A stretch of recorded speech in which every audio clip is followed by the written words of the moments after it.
Ako si Florida, isang babae, ngunit hindi basta babae lang.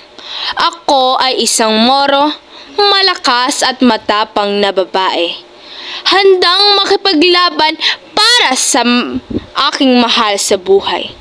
Ako'y nagmamahal ng tunay at buong puso kay Aladdin.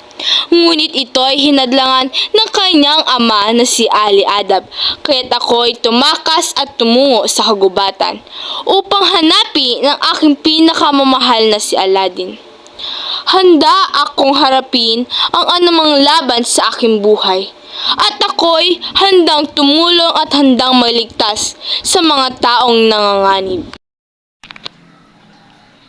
Ako si Florida, isang moro at matapang na babae. At handang sungin at labanan ang aking pagsubok sa aking buhay. Ako ang tumapos sa kasamaan ni Adolfo.